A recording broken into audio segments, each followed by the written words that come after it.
বন্ধুসকল নতুন বিষয়ৰ নতুন ভিডিঅ'তে মই বনজিতে আপোনালোকক স্বাগতম জনাইছো। আমি আজি আলোচনা কৰিবলৈ ওলাইছো আমাৰ জাতীয় জীৱনৰ বহাগ বিহুৰ কথা, আমাৰ ব্যৱসায়ৰ কথা, আমাৰ তেজত সোমাই থকা আমাৰ ৰঙালী বিহুটোৰ কথাৰ বিষয়ে আমি আলোচনা কৰিবলৈ ওলাইছো। এই দুৰ্যোগৰ সময়তো বহাগত এইবাৰ অসমীয়াৰ বাপতিসাহোন ৰঙালী বিহু নহল। তাৰে মাজতে Dy365 যেটো Dy Bihurani পাতিলে, তাৰ বাবে তেখেতসকলক আমি শলাগ ল'বলগীয়া। তাৰ পাছতে কি হল, তেখেতসকলে তাৰ মাজতে যিবোৰ ভুল কৰিলে কিন্তু সেইখিনি আমি সমালোচনা নকৰাকৈ থাকিলে নহব। তো তাত যিজনী ছোৱালীয়ে তাত ক'লে যে তেওঁৰ দেউতাকে কিবা এটা সৰু ব্যৱসায় কৰে বুলি কোৱাৰ লগে লগে যিসকল বেলেগ প্ৰতিযোগীয়ে তেওঁৰ সেই কথাটো ঠাট্টাসুলভ যিটো হাঁহি মাৰিলে, ইয়াৰ পৰা আমি ক'ব পাৰোঁ যে সেইসকল ছোৱালী আচলতে কোনো বিহু কুঁৱৰী হোৱাৰ যোগ্যতা তেওঁলোকৰ নাই। কাৰণ বিহু কুঁৱৰী এজনী হ'বলৈ হ'লে তেখেতে এজন শিল্পী হ'ব লাগিব। শিল্পী হ'বলৈ হ'লে তেখেতৰ গাত বহুকেইটা গুণ থাকিব লাগিব, যিকেইটা গুণ সেই বাকী কেইজনী ছোৱালীৰ গাত আমি আচলতে দেখা নাই, বা তেওঁলোকে আচলতে উচ্চ নিজ বা কিবা সৰু ডাঙৰ চাই পিনি তেওঁলোকে যিটো ব্যৱহাৰ কৰিলে, তাত আমি সেইটোৰ পৰা আমি ক'ব পাৰোঁ যে তেওঁলোক বিহু কুঁৱৰী হোৱাৰ তেওঁলোকৰ গাত যোগ্যতা নাই। প্ৰথম 2 নম্বৰ প্ৰশ্নটো ক'ব বিচাৰিছোঁ, Dy365 চেনেলটোৱে যিটো প্ৰগ্ৰেম পাতিলে, সেই প্ৰগ্ৰেমটো এটা ৰেকৰ্ডিং প্ৰগ্ৰেম হয়। ৰেকৰ্ডিং প্ৰগ্ৰেমটো তেওঁলোকে ৰেকৰ্ড কৰি পিনি তাত তেওঁলোকে এডিট কৰি পিনি তেওঁলোকে প্ৰচাৰ কৰে।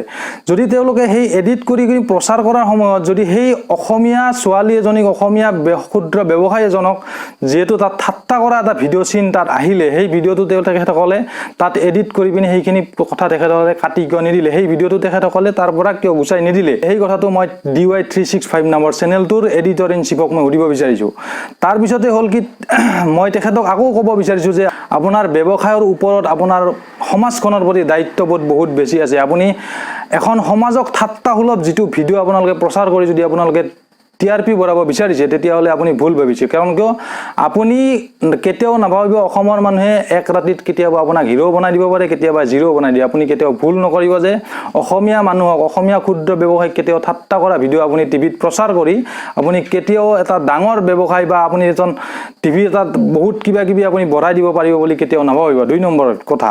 3 নম্বৰ কথাটো হ'ল, যদি তেওঁলোকে সেই প্ৰগ্ৰেমটো ধনী দুখীয়া চাই পিনি প্ৰগ্ৰেমটো পাতিছিলে, তেতিয়াহ'লে তেখেতসকলৰ সেই বিহু কুঁৱৰীৰ তাতে কণ্ডিশ্যন কিয় দি নিদিলে যে ইমান ধনী মানুহে তাত সেই বিহু কুঁৱৰীত প্ৰগ্ৰেম কৰিব পাৰিব। তেওঁলোকে যদি সেইখিনি যদি তেখেতসকলে দেখুৱাব বিচাৰে, তেতিয়াহ'লে সেইখিনি কথা তাত লিখি দিব লাগিছিল। আৰু 3 নম্বৰতে ক'ব বিচাৰিছোঁ, যদি বিহু কুঁৱৰীত এইবাৰ ভোট এইবোৰ দি পিনি কোনো লাভ নাই, কাৰণ বাকীবিলাকৰ কোনো যোগ্যতাই নাই। তেখেতসকলে বিহু কুঁৱৰী পোৱাৰ কোনো যোগ্যতাই নাই। তেখেতসকলে মানুহক কেৱল ঠাট্টা মস্কৰা কৰিব জানে। তেখেতসকলে হয়তো বিহু ভাল নাচিব পাৰে, কিন্তু তেখেতসকলে বিহু কুঁৱৰী হোৱাৰ যোগ্যতা হয়তো নাই। সেইটো অসমৰ ৰাইজে তেখেতসকলক পিছলৈকে দেখাই দিব। আৰু যদিও বিহু কুঁৱৰী সেই ছোৱালীজনী, যিজনী ছোৱালীক ঠাট্টা কৰা ভিডিঅ' প্ৰচাৰ কৰিলে, সেই ছোৱালীজনী নাপায়, যদি বেলেগ ছোৱালী পায়, তেতিয়াহ'লে আমি ভাবিবলৈ বাধ্য হ'ম যে Dy365 চেনেলটোৱে যিটো Dy Bihurani পাতিলে, সেই বিহুৰাণীটোত তেখেতসকলে হয়তো ধনী মানুহৰ, ধনী ঘৰৰ ছোৱালীৰ কাৰণেহে তেখেতসকলে সেই প্ৰতিযোগিতাটো পাতিলে। আমাৰ সমাজত আজিও বেছিভাগ মানুহ আছে যিবোৰ মানুহে কেতিয়াও এজন ৰিক্সাৱালাক কেতিয়াবা আপুনি বুলি কোৱা নাই, কেতিয়াও এজন যিজন সৰু মানুহ বুলি সমাজত গণ্য কৰা হয়, তেখেতসকলক আপুনি বুলি মাতা নাই। কিন্তু কোনোবা যদি মাথাত জ্ঞান নথকা মানুহ এজনে দামী গাড়ী এখন লৈ আহি পিনি গাড়ীখনৰ পৰা নুমি আহিছে, তেতিয়াহ'লেও সকলোৱে তেখেতক আপোন মাতে।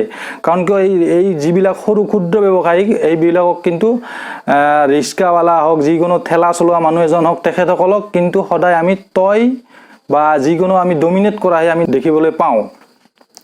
হয়তো এনেকুৱা চেনেলে আকৌ কেইদিনমান পিছত ক'ব যে অসমীয়া যুৱকে ব্যৱসায় নকৰে, অসমীয়া যুৱকে ব্যৱসায় কৰিবলৈ টান পায়। যদি এতিয়া আপোনালোকে ভাবি চাওক যে যদি আপোনালোকে সৰু ব্যৱসায় কৰা মানুহক যদি ঠাট্টা মস্কৰা কৰা যদি আপোনালোকে ভিডিঅ' প্ৰচাৰ কৰি যদি আপুনি মানুহ এজনক অপমান কৰে, অসমৰ ছোৱালী এজনীক অপমান কৰে, অসমত ক্ষুদ্ৰ ব্যৱসায় কৰা মানুহ এজনক যদি আপোনালোকে ঠাট্টা মস্কৰা কৰি অপমান কৰা ভিডিঅ' আপোনালোকে প্ৰচাৰ কৰে, তেতিয়াহ'লে আপুনি ভাবি চাওক অসমৰ ল'ৰা ছোৱালীয়ে কেনেকৈ সৰু ব্যৱসায় কৰিবলৈ আগুৱাই আহিব। তো আপোনালোকৰ সমাজৰ প্ৰতি বহুত দায়িত্ব আছে। কিছুমান আপোনালোকে বিবেচনা কৰি, যিহেতু জনা বুজা মানুহ, আপোনালোকে কেৱল ব্যৱসায় কৰিবলৈ টিভি চেনেলটোত আপোনালোকে নাই, কেৱল আপোনাৰ সমাজৰ প্ৰতি যিখিনি দায়িত্ববোৰ আছে সেইখিনি আপোনালোকে দেখাই দিয়ক।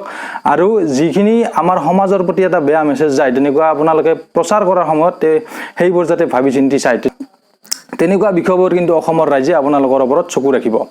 তো বন্ধুসকল, যদি এনেকুৱা ভিডিঅ'বোৰ আপোনালোকে পাই থাকিব বিচাৰে, তেতিয়াহ'লে মোৰ চেনেলটো ছাবস্ক্ৰাইব কৰি দিব, লাইক কৰি দিব আৰু শ্বেয়াৰ কৰি দিব। যে এই ভিডিঅ'টো ইমানেই শ্বেয়াৰ কৰি দিয়ক যাতে তেখেতসকলৰ মেনেজিং ডাইৰেক্টৰ, তেখেতসকলৰ এডিটৰ ইন চিফে এই ভিডিঅ'টো চায়। তেখেতসকলে যাতে অসমৰ ৰাইজৰ আগত ক্ষুদ্ৰ ব্যৱসায়ী আৰু অসমৰ থলুৱা যুৱতীৰ ওচৰত তেখেতসকলে যাতে ক্ষমা খুজিবলৈ বাধ্য হয়।